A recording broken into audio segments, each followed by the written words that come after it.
Good morning everyone. कैसे हैं आप लोग? उम्मीद है बहुत खुश होंगे, स्वस्थ होंगे, मस्त होंगे। और हमारे यहाँ ना सुबह सुबह बहुत तेज़ बारिश हुई है, बहुत ज़्यादा। मतलब बादल ना गरज गरज के बरस रहे थे और ऐसा लग रहा था कि आज पूरा दिन ऐसे ही रहेगा, ऐसे ही बीतेगा। उम्मीद तो यही थी। और देखते हैं कि आगे क्या होता है। और बाहर भी देखिए आप, कितना अंधेरा हो रखा है। और जब बारिश वगैरह का समय रहता है तो अंधेरा ज़्यादा ही हो जाता है। हालांकि समय इतना नहीं हो रहा है। अभी एक्चुअली बज रहे हैं 5:45 और 5:45 का ये हालत है कि बिल्कुल अंधेरा लग रहा है, जैसे सुबह के 5 ही बज रहे हैं। तो इसकी वजह से ना ठंड बहुत ज़्यादा बढ़ गई है, बहुत ज़्यादा बढ़ गई है। और हमारे यहाँ तो इतनी ज़्यादा ठंड हो चुकी है कि क्या बताएं।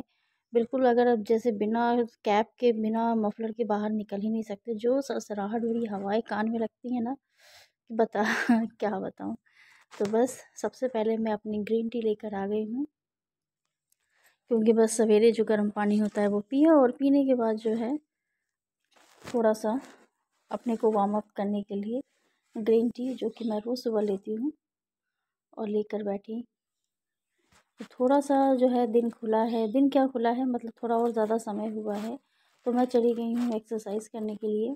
और थोड़ी बहुत एक्सरसाइज हर किसी को करना चाहिए अगर समय मिल जाता है। तो वैसे हम लोग को ना इतना समय नहीं मिल पाता है कि हम कुछ एक्स्ट्रा एक्सरसाइज वगैरह कर पाएँ। हाँ, कभी भी समय मिलता है तो ज़रूर करते हैं। दिन भर आप चाहे जितना भी चल लीजिए, कूद लीजिए, घूम लीजिए, उससे कोई फ़र्क नहीं पड़ता। अगर आप सुबह का समय जो होता है ना, वो ज़्यादा इम्पोर्टेंट होता है। और ऐसा नहीं कि हम लोग हाउस वाइफ हैं, घर में रहती हैं तो हमारे पास समय ही समय है। तो भाई ऐसा कुछ नहीं है, इतना समय नहीं रहता है। क्योंकि सवेरे से लेकर के दिन के 2 बजे तक किसी को स्कूल जाना है, किसी को कॉलेज जाना है, किसी को ऑफिस जाना है। तो सबका तैयारी में और घर की व्यवस्था में आदमी का समय निकल जाता है। तो ये कहना बिल्कुल गलत है कि हम लोग के पास बहुत टाइम है। तो बस इसी शुरुआत के साथ ही, मतलब चलो थोड़ा सा जब भी समय मिले तो कर लेना चाहिए। तो मैंने भी कर लिया है, क्योंकि जिसको जाना है अपने समय पर, क्योंकि मौसम चाहे जैसा भी हो, लेकिन जिसका जो काम है वो तो काम करेगा ही, और करना ही पड़ेगा, करना ही है। तो इसलिए जो है समय नहीं बदला जा सकता। हाँ, थोड़ा सा एडजस्ट ज़रूर किया जा सकता है। तो उसी एडजस्टमेंट के हिसाब से जितना भी समय मिले उतना समय अपने लिए, खुद के लिए जब भी मिले ना, निकाल लेना चाहिए। तो एक ये रिज़ॉल्यूशन नहीं है ये, कि कोई संकल्प नहीं लिया है मैंने कि मैं रोज़ करूँगी ही, लेकिन हाँ, मुझे जब भी समय मिलेगा मैं ज़रूर करूँगी।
तो एक्सरसाइज हो चुकी, नहाना धोना भी हो गया, पूजा पाठ भी हो गया।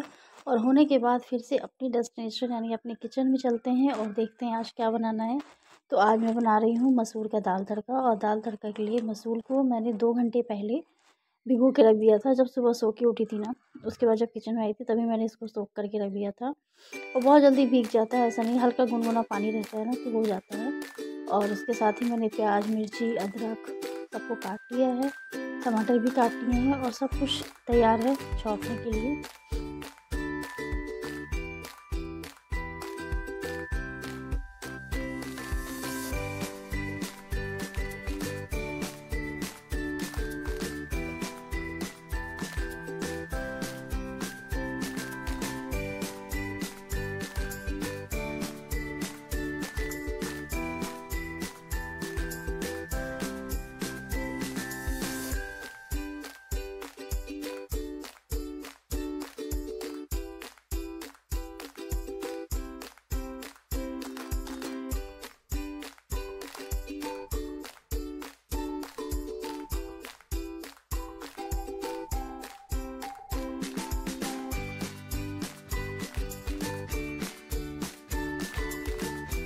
दाल तड़का जो होता है मसूर का है, ये किसी मतलब दूसरे तरीके से भी बनाया जाता है कि पहले दाल को उबाल ली जाती है और उसके बाद तब तड़का लगाया जाता है। तो जब अच्छी सी दाल भीगी रहती है ना तो मैं तुरंत के तुरंत ही तड़का लगा देती हूँ। इससे क्या होता है ना कि जो इसकी महक है वो बिल्कुल इसके अंदर ही बंद रहती है, तो वो मुझे ज़्यादा अच्छा लगता है, ज़्यादा सही लगता भी है। क्योंकि बाद में भी तड़का लगाना ही है, तो उसको अगर पहले कर दिया जाए तो इसमें क्या बुराई है। स्वाद में कोई फ़र्क नहीं पड़ता, क्योंकि इसका स्वाद ज़्यादा अच्छा होता है। तो लहसुन, प्याज, मिर्ची, जीरा और थोड़ा सा गरम मसाला का तड़का लेके मैंने इसका वो छौंक लगाई और उसके बाद प्याज वगैरह सब डाल दिया, टमाटर डाल दिया, रेगुलर मसाले जो होते हैं वो डाल दिए हैं। और कहते हैं मसूर की दाल थोड़ी गर्म होती है, तो इसकी वजह से ना ये दाल बहुत ज़्यादा अच्छी लगती है। और इस मौसम में इस समय जो है यही सब चीज़ें खाने में ज़्यादा टेस्टी लगती है, ज़्यादा अच्छा लगता है। और क्योंकि दाल का समय नहीं है अभी, दाल इतना अच्छा नहीं लगता जितना अच्छा ये सब चीज़ें लगती हैं। जैसे निमोना हो गया या दाल तड़का हो गया, तो ये सब चीज़ें अच्छी लगती हैं। तो कुछ चीज़ें ना मौसम पर भी डिपेंड करता है। तो बस सब दाल मेरी पक चुकी थी और उसके बाद उसके साथ खाने के लिए है ये सूखी सब्ज़ी। जब भी आप इस तरह का मसालेदार कुछ बनाते हैं ना तो उसके साथ सिंपल सूखी सब्ज़ी ही अच्छी लगती है। और ये सब्ज़ी ना सबको बहुत ज़्यादा पसंद है। तो ये है आलू की भुजिया और इसमें ज़रा सा मतलब एक छोटा स्लाइस में बचा हुआ पत्ता गोभी था, वो भी मैंने इसमें चॉप करके डाल दिया है। तो होता है इस तरह से हम लोग का किचन मैनेज हो जाता है। अब आए हमारी नाश्ते की, क्योंकि खाना तो बना चुकी हूँ लेकिन लगे हाथ में खाना भी बना देती हूँ, क्योंकि बार बार फिर वही काम करने में डिस्टर्बेंस होता है।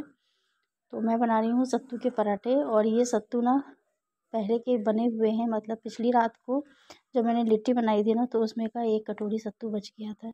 तो ठंडी का दिन है तो ख़राब होने का कोई चांस नहीं होता है, और ठंडी में ये सब चीज़ें खाइए, ज़्यादा अच्छी होती है। तो वही अभी बेटा आया तो कह रहा है कि 1 जनवरी को भूकंप आया था। मैंने कहा हाँ देखा तो था मैंने, लेकिन 27 बार आया ये नहीं मालूम था। तो मैं थोड़ा सा शॉक हो गई। चलो कम से कम जो है कोई नुकसान नहीं हुआ, ये ज़्यादा अच्छी बात है। और जापान वगैरह में ना तो ये सब बातें रहते हैं, वहाँ की ज़मीन ही इस तरह की है। तो सुना है कि वहाँ हमेशा भूकंप आते रहते हैं, तो ये सब बातें चलती रहती हैं, समय कटता रहता है। और अभी बच्चों की छुट्टियाँ हैं तो समय ही समय है, तो थोड़ा सा जो है आगे पीछे हो जाता है। लेकिन जैसे लग रहा है कि बाहर धूप निकलने वाली है, तो मैं भी सोच रही हूँ जल्दी से ये काम ख़त्म हो तो मैं भी चलूँ धूप में।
और धूप में एक बार जाने के बाद ना नीचे आने की बिल्कुल इच्छा नहीं करती, लेकिन भूख तो अपने समय पर ही लगती है। तो ये देखिए हमारा आज सिंपल सी थाली तैयार है, जिसमें है आपके मसूर की दाल तड़का, सब्जी, सूखी सब्जी आलू की और चटनी, और साथ में है चावल और रोटी।